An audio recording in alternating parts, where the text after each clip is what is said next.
Okay, so this is another in our digital marketing series. The whole series is called A Strategic Approach to Connecting and Engaging with Your Customers, and it is being presented by SCORE Southeast New Jersey. A little bit about SCORE before we get started. We're a registered 501c3 nonprofit corporation. We were founded in 1964.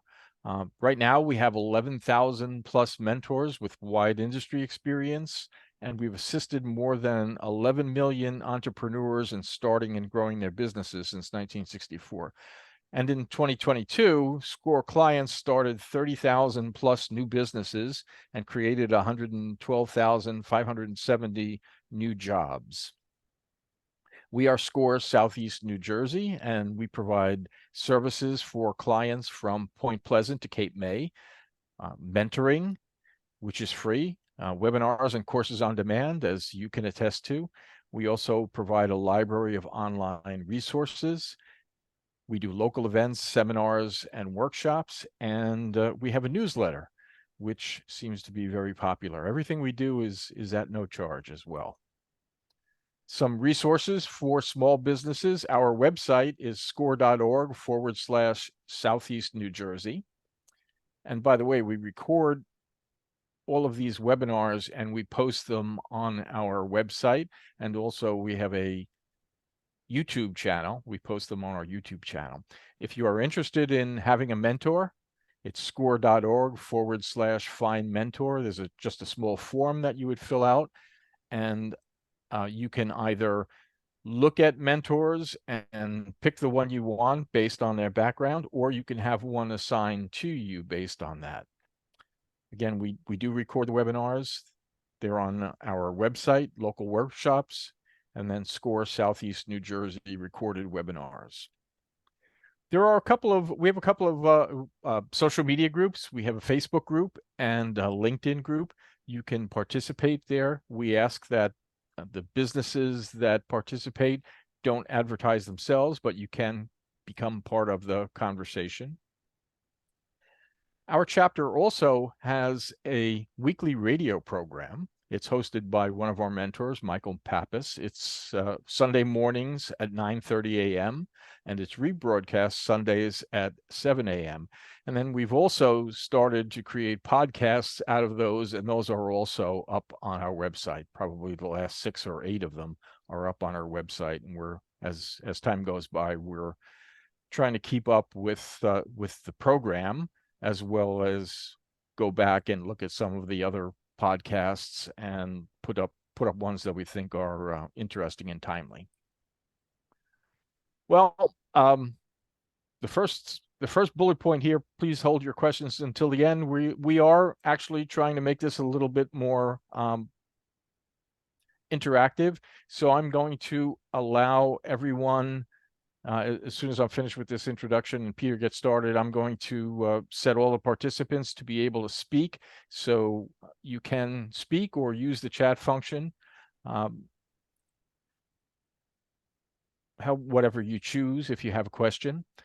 A copy of the slides is going to be emailed to all of the registered participants. And if you have any questions, you can email me directly at anthony.massaroli@scorevolunteer.org, or Peter will put up his contact information as well. So I am going to stop my share. Peter, you can start sharing, and I'm going to enable everyone to speak. Awesome. Looking forward to it.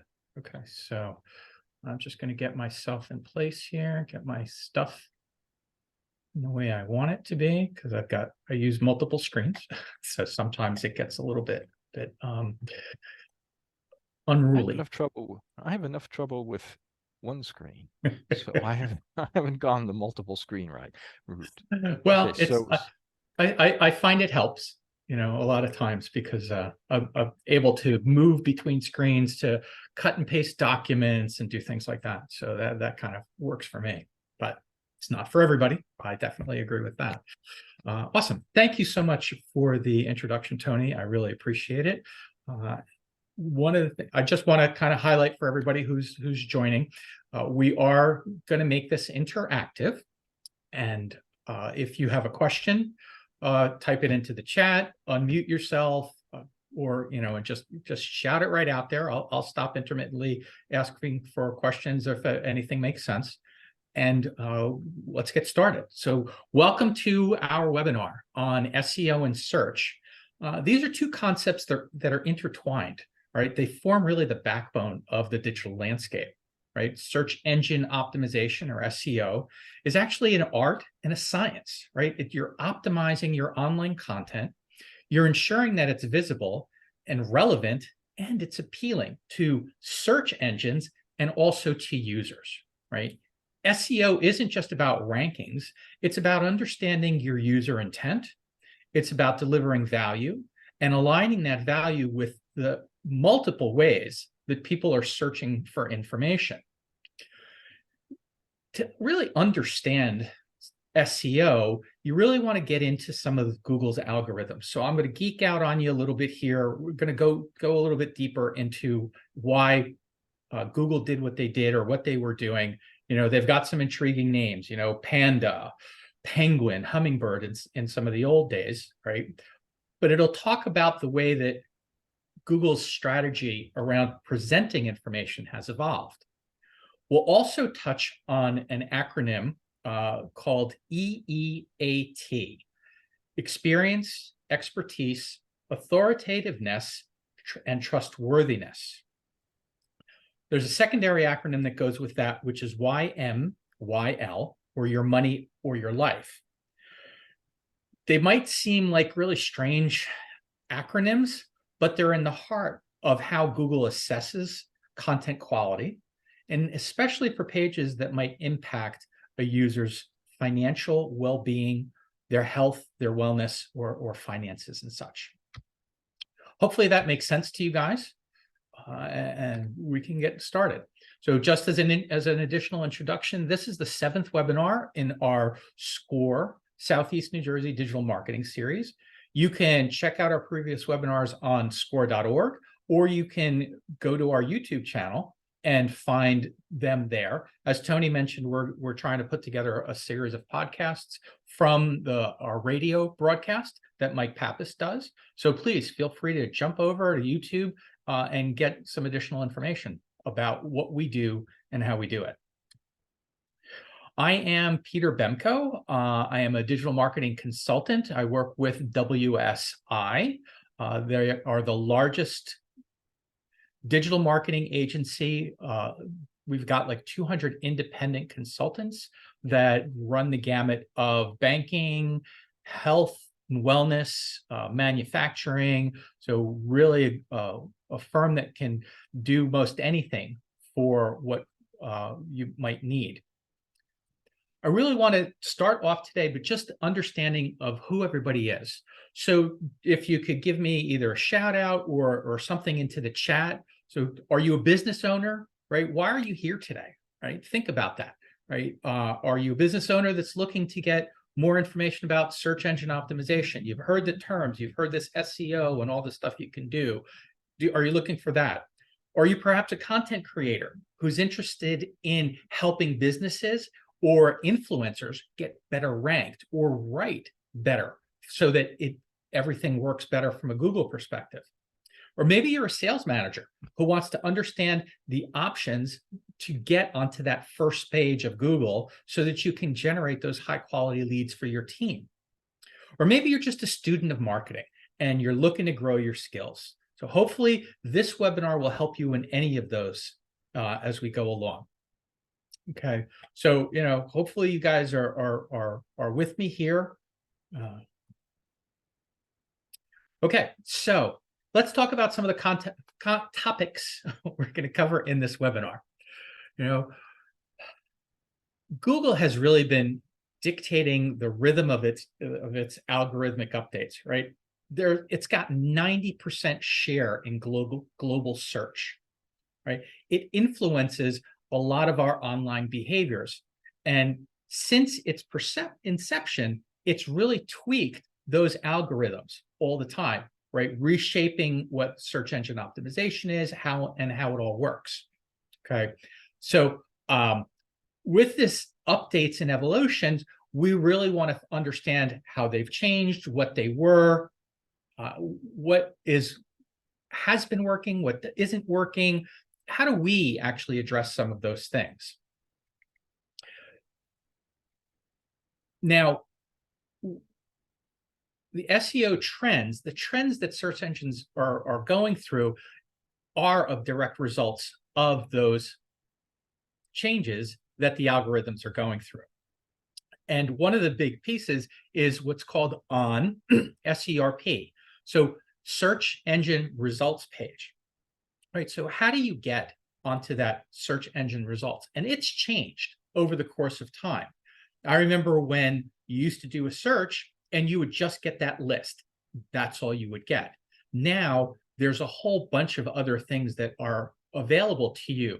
And Google is trying to really use the intent of the search, what people are trying to find, in order to give them what they're looking for. We'll dig into that page a little bit more, look at how it's structured, what are some of the things that are on it. And we'll also talk about what things that you can do in your business or the businesses that you work for and help them get onto that first page. We'll also talk about a little bit about voice search.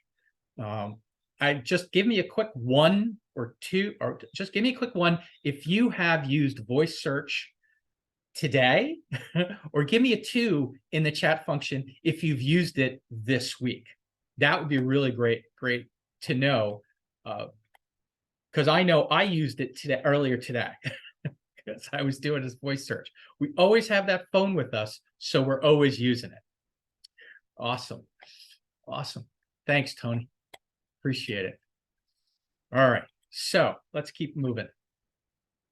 Back here. Okay, so since Google has been the supreme leader of everything we're doing, right, its dominance has really been maintained due to the relentless commitment of refining and redefining search. So let's look at some of those updates. The first one was Panda. They went through this time where they wanted it to be animals. Maybe they wanted us to feel a little bit better, those that were working within it. The Panda update was really a significant change. They were looking at the quality of the content. Google introduced it to really penalize websites that had really thin, duplicate, or even plagiarized content, or even those that provided little or no value.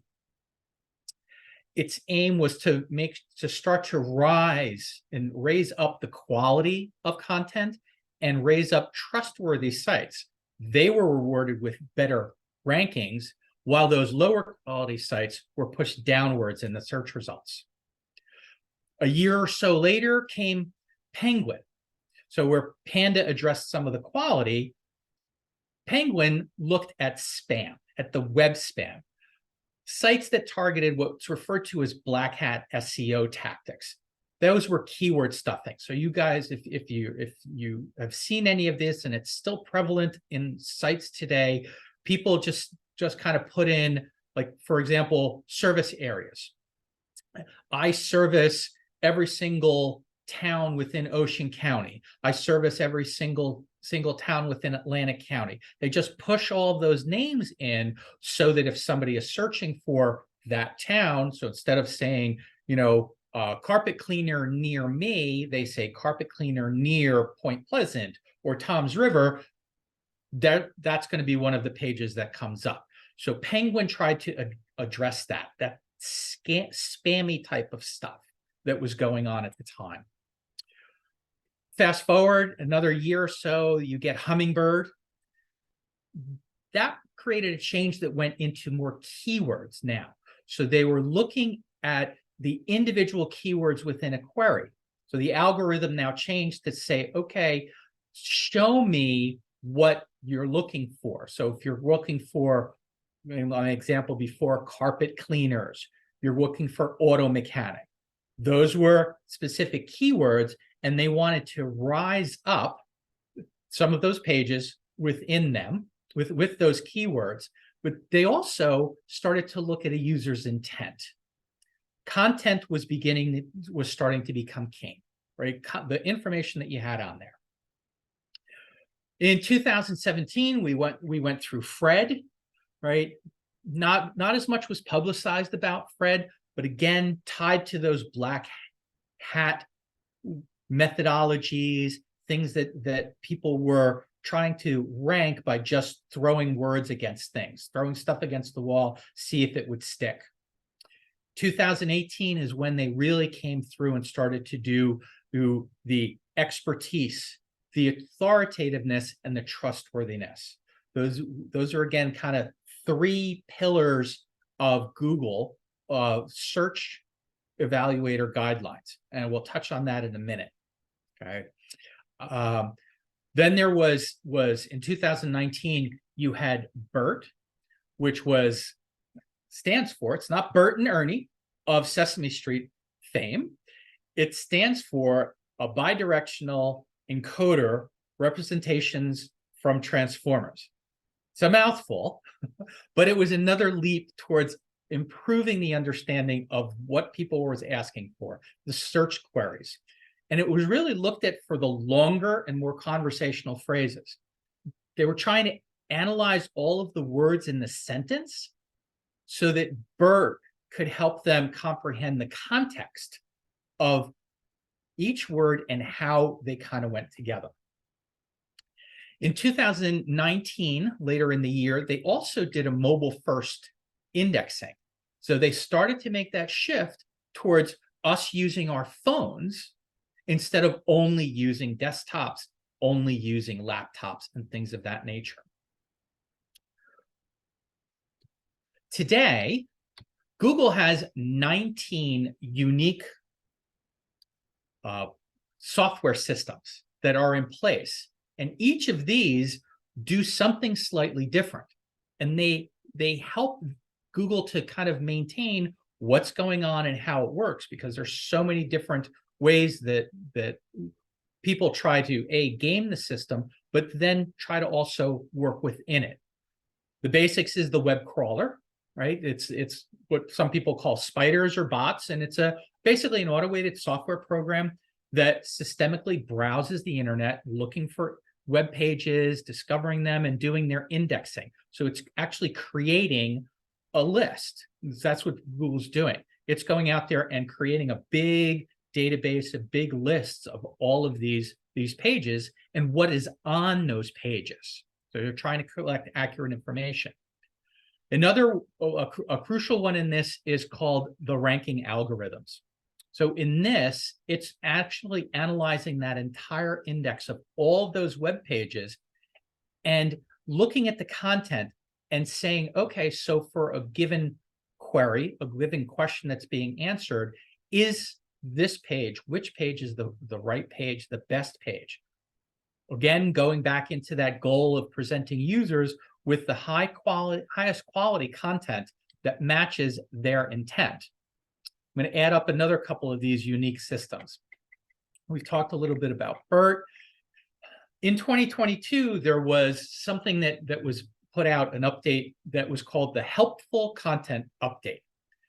And this was really another sea change for Google, because it aims to identify really high quality content, stuff that provides valuable information to all of the users, and it actually solves problems, right? They're trying to analyze relevance. They're trying to look at expertise. They're trying to look at trustworthiness. This is where they're trying to go to make it so that whatever is handed to someone, right, that search result that you're seeing really helps them with their query. Let's go. So I'm going to talking about helpful and impactful content. So I just want to kind of give me a 1 or a 0 in the chat, or give me some type of indication. Has anybody heard of something called the Google Quality Evaluator Guidelines?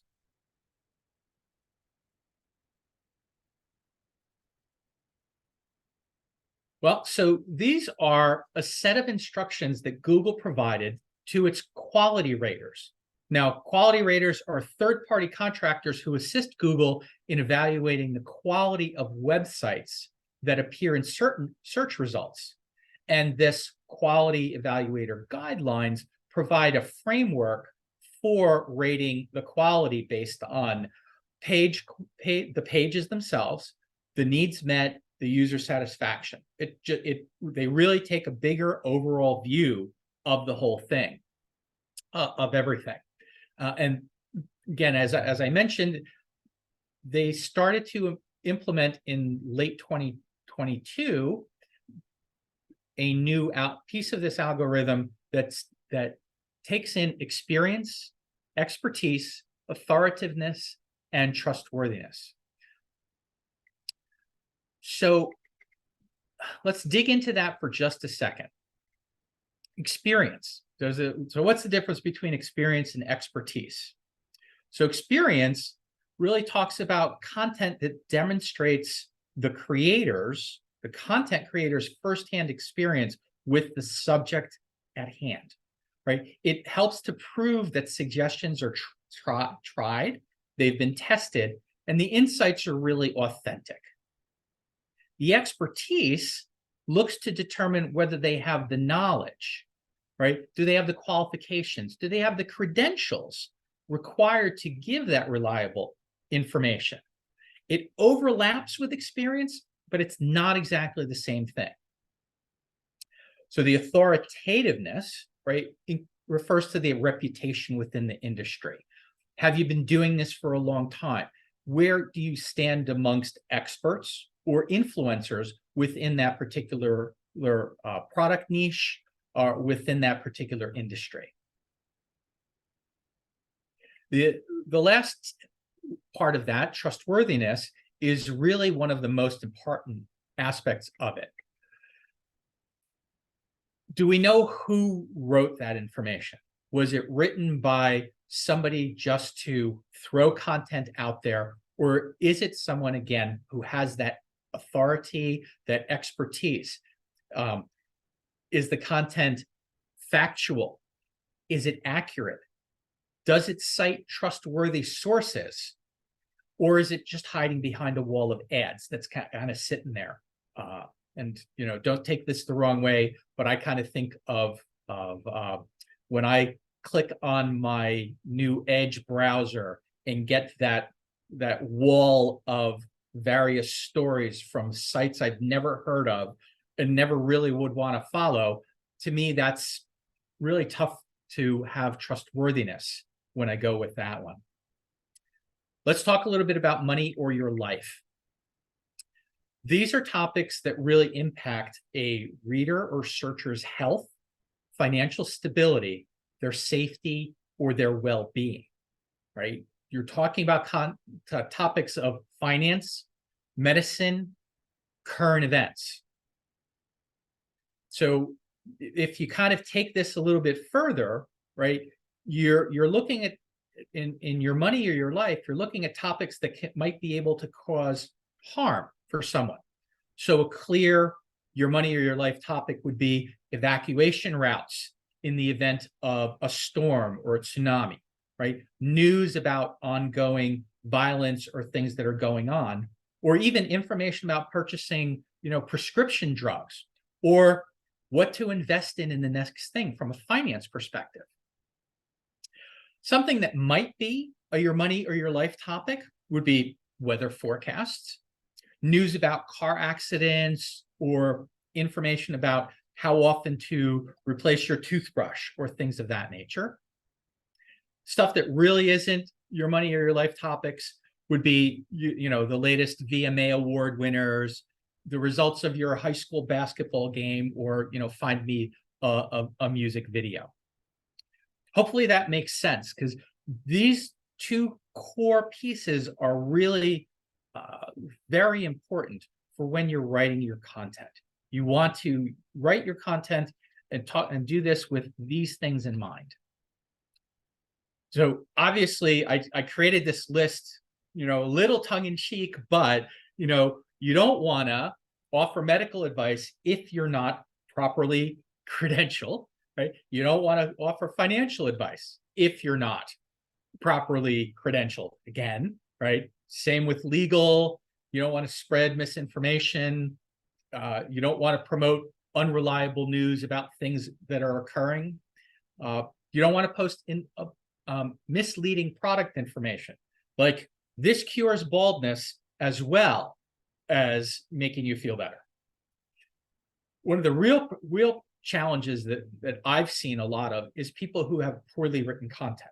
They're not going back and double checking to make sure that all of the words actually go together to create something that's cohesive. And you certainly don't want to find untrustworthy sources. I was reading an article the other day about how when the fires in Maui started, there were some news sources, quote, news sources, that were saying how much money people were going to be needing for those fires in Maui, and people should stop donating to the Ukraine and all of their stuff, and the U.S. should stop giving Ukraine money. Then they should put their money over to Maui. Well, that turned out to be a disinformation campaign from the Russian government in order to change what people's thinking was about that. China's doing this all the time. Lots of people are doing these types of things, but people see them as news and say, "Oh no, this is truth." You know, that's that saying, everything I read on the internet is true. Not really. So let's talk about some SEO trends that are going on right now. So, according to a poll by Blue Corona, up to 70% of our current traffic comes from mobile devices. So, give me a quick yes, no, looking for how much time do you actually spend on your cell phone every day? Are some of you on the cell phone right now doing this? Right? Can I get a 1? Can I get a anything from you guys? How much time do you actually spend? And how many impromptu searches do you do? Because we'll get to some of those in a little bit. Yep. Only 15 minutes, Tony? Even though I'm at my computer all day. Yep.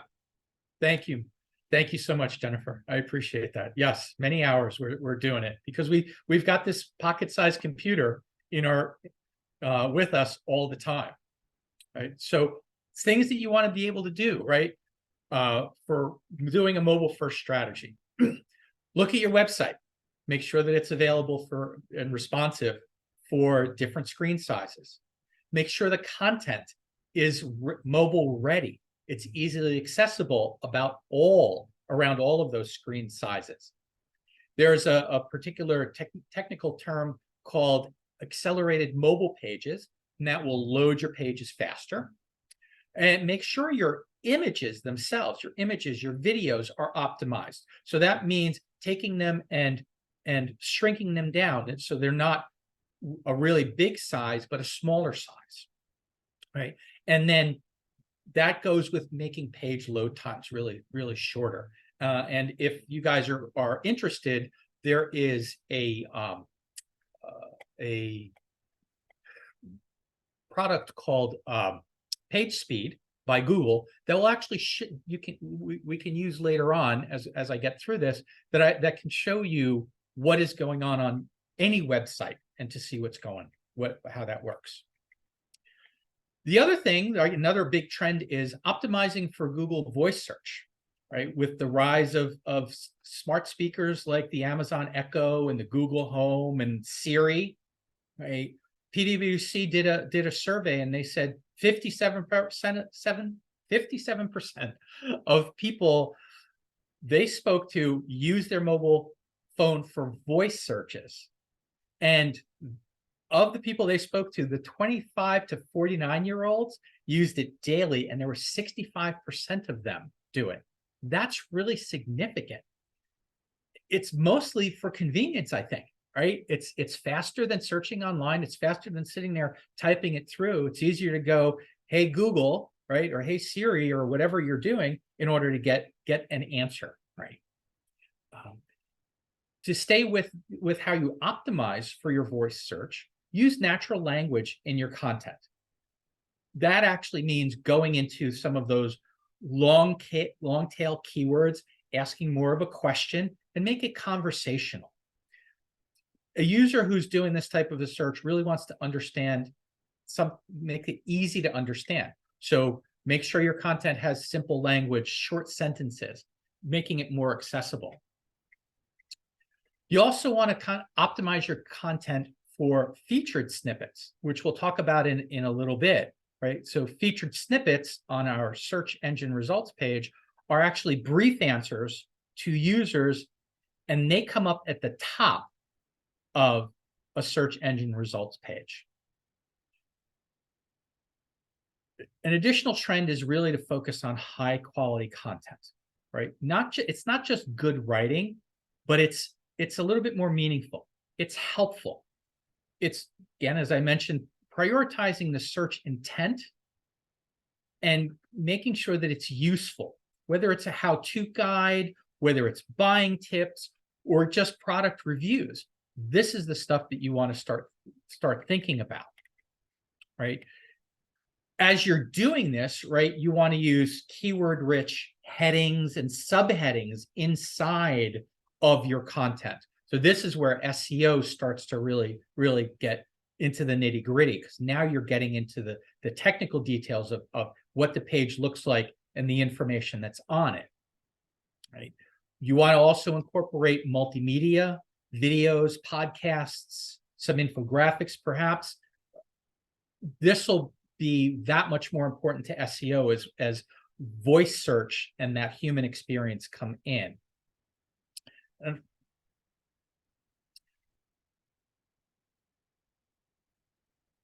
when we talk about authors, right? So the next piece is really talks about that trustworthiness, that authoritatism. Sorry, making sure that people know what it is, know who's coming at, right? Because anybody can write a piece of content, but only somebody who really has a unique point of view and can articulate in a way that resonates with readers, that's the person who's going to be a really good author, right? They are an authority, and that's going to help raise you up in in the search engine algorithms. It's how you become a credible author. So create a bio page for those people who are doing stuff. If you're doing all that stuff, create that bio page. If you're grabbing it from somebody else, link back to that person. That's perfectly fine. If you do a summary of somebody else's article, give them the credit, because now you created a backlink to them, and that raises their content, raises their voice, and raises yours. The last piece I'll talk about from a trend is core web vitals. Now, these are a set of metrics that measure the web page performance. It's something that I mentioned a minute ago, right? And Google uses them to evaluate how your website responds to user interactions, such as your loading times, your scrolling speed, the information that paints when you've got an image. And they use it to measure the quality of your website's user experience, which is a factor in ranking your websites. And if your site doesn't meet all the core web vital standards, it might not be ranked very well on Google's search engine results page. So you can use something called Google Page Speed to monitor, right? You can use it, and then that will help you to optimize. Has anybody heard of Google's Page Speed? Has anybody ever used it? Can I get some type of a response? Is this over your guys' head, or is it along the lines of what's there? And would you like to see an example of page speed?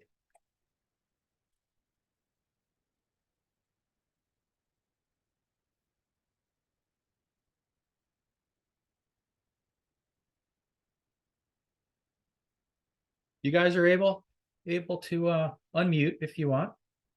Okay, well, all right. So now, if we're going to do a page speed update, if we're going to check one, somebody give me a website. Tell me what you would like to see. Somebody give me one of their most popular websites of something that they would want to see.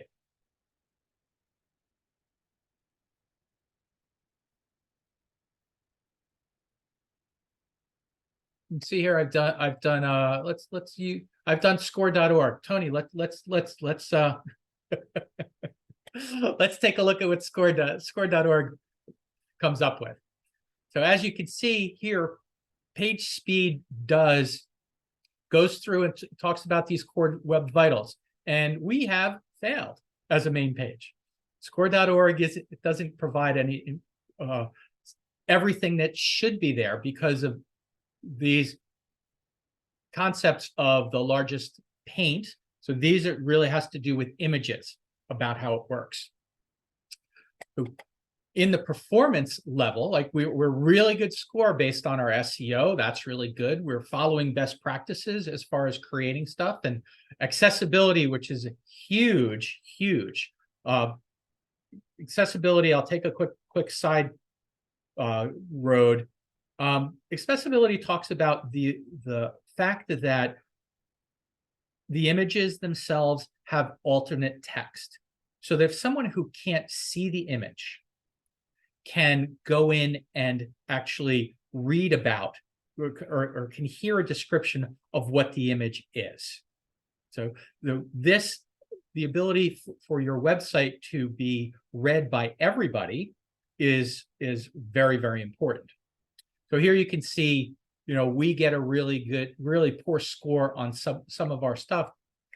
And it actually gives you suggestions of how to make some of these changes.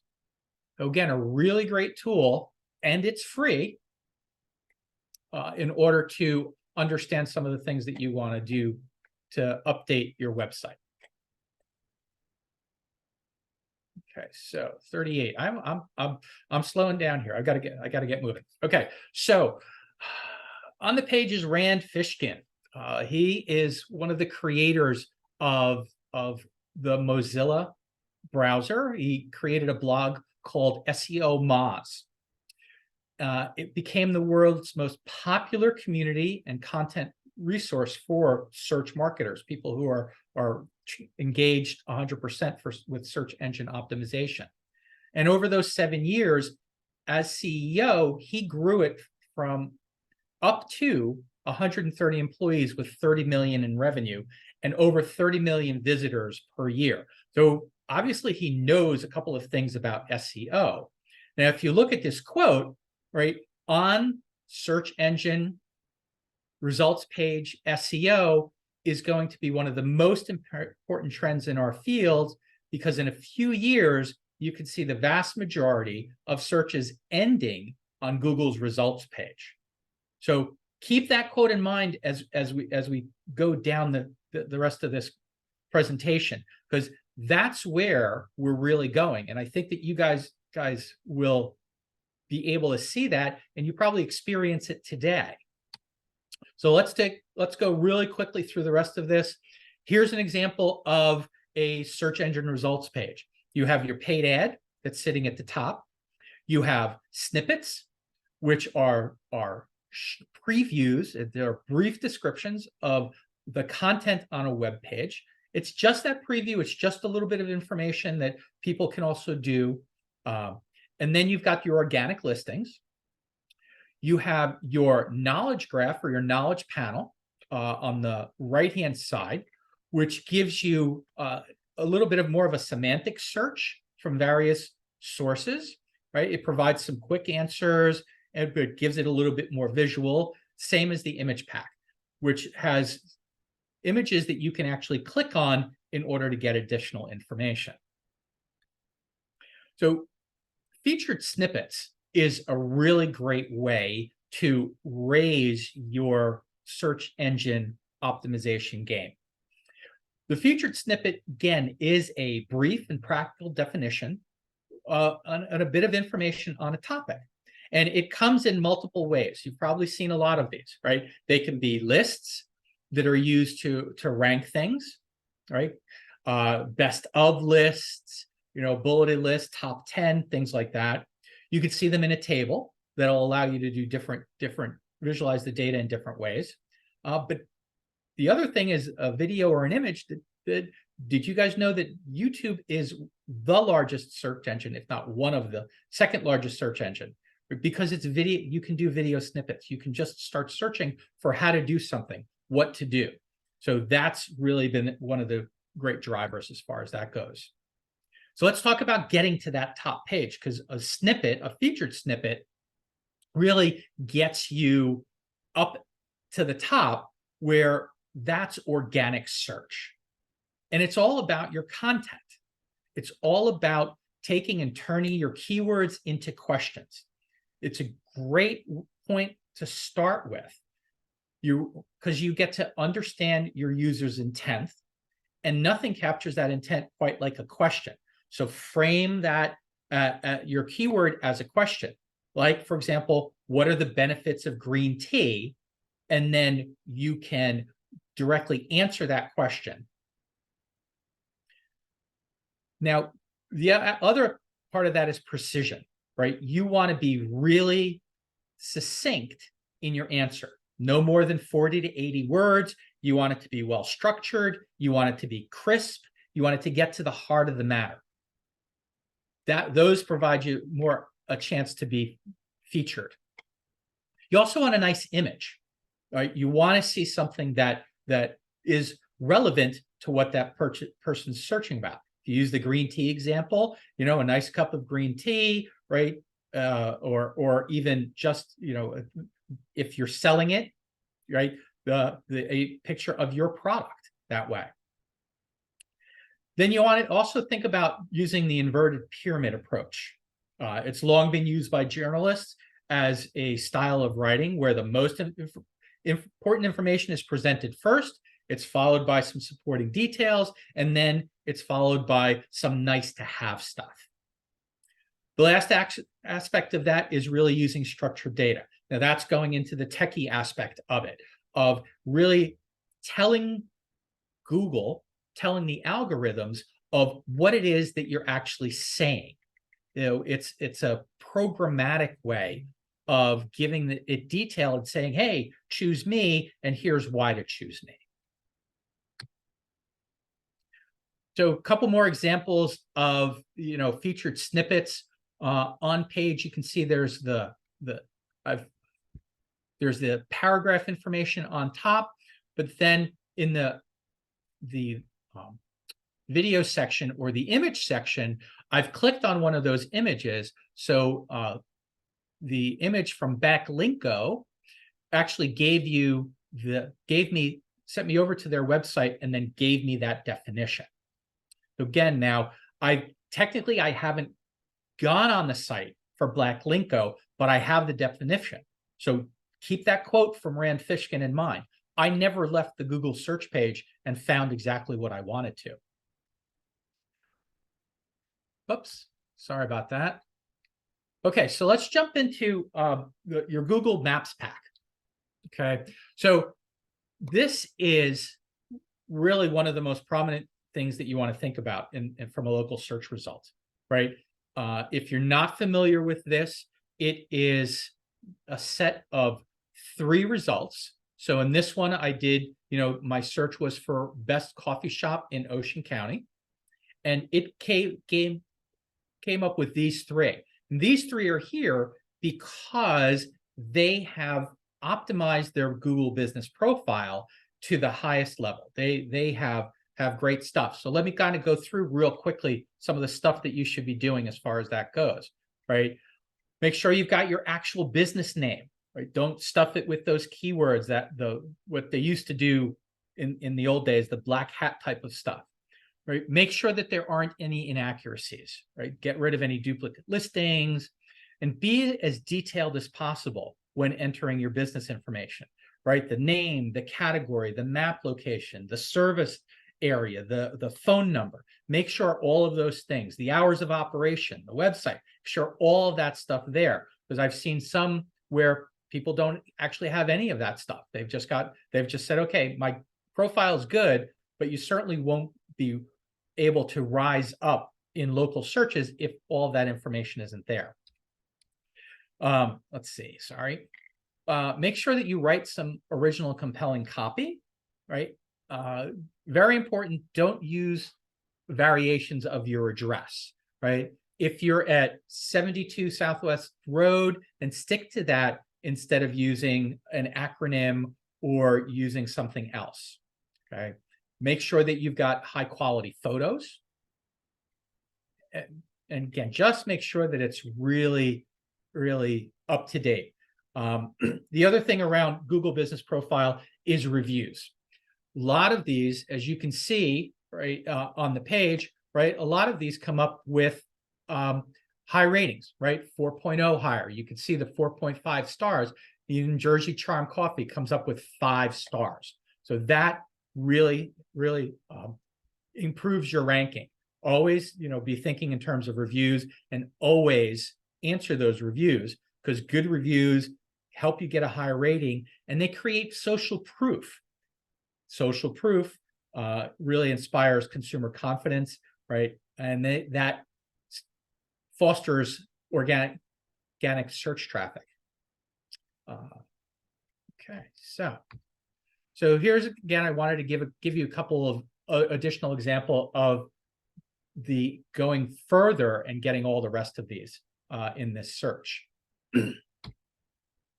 So let's touch on voice search in the last little bit that we've got. So voice search, we're using it all the time, right? Almost half the smartphone users engage in some type of voice search today, right? Doesn't matter what you're doing. So as this becomes more and more, right, you want to make sure that your content is written for voice search. You want to think in terms of these long tail keywords. You want to think in terms of questions. So very similar to being featured in the snippets, similar stuff. You want to make sure that they're conversational keywords, because that's the way we're searching today. We're not searching for a coffee shop and expecting something. We're searching for where's the nearest coffee shop, or what are the best directions to get to? How do I do something? All of those are much more conversational searches than they are searches that are just purely keyword based. Okay, so I'm gonna finish this off by giving you kind of a list of your next action items. Okay, embrace using really high quality content, right? It offers values to readers. You want to focus on the needs of your audience, because not only are you engaging them better, you're enhancing your credibility. And you're enhancing your credibility not just of your clients, but also the credibility in the search engines. Okay. Start working on your voice search strategy. Okay. Because it's becoming so popular, make sure that you're creating content that caters to the voice search and how people are using it. And again, it's the basics. Think about how you use it. Think about the questions that you're asking and apply it to the products and the services that you sell to make it easy for people to answer. I was working on a web page with a client who basically had this really long list of FAQs, and he wanted to put it on a single page. And my suggestion to him was, let's break this up so that each question, each FAQ actually is set up so that it's the clear question that someone would ask, because he was making it as topical. How do you do this? He wasn't really adding those things into the headers or into the content itself. So think about those things. Create your mobile website pages first, right? Think in terms of mobile first. Make sure that all the pages are responsive, they load quickly, make sure the experience is seamless. Because if people don't see your website as being responsive, they're just going to move on. If it takes an extra couple of seconds to load, they're moving on to the next search. Make sure, so that goes into addressing technical issues around your core web vitals. Make sure that those things are all buttoned up for you. And then think about your content strategy for snippets. It can be very complementary to your voice strategy. Okay, think about optimizing them so that you're starting to choose that particular keyword that's framed as a question, provide a really clear, concise answer, and preferably at the beginning of your content, not at the end, right? So it's not, the idea is to use that top down, that reverse pyramid approach to give them what they're looking for right away, and then they can dig in. Make sure you start to use relevant images, right? That images are very appealing to all of us, whether they're images or video, right? Make sure that you take a look at your Google business profile so that Google Map Packs will work for you and you get really great reviews, and that'll help you lift up. And last, and certainly not least, track. Monitor your results, okay? Those are things that if you could do all of these changes, but if you're not tracking what's actually going on your website, then the work that you're doing, it's important, but you really don't have a feeling for how well it's helping you, how well it's helping your business. So you really want to understand, what's happening. So I'll finish up on this. Let me give you, this is a link to the book that I actually took some of this information from.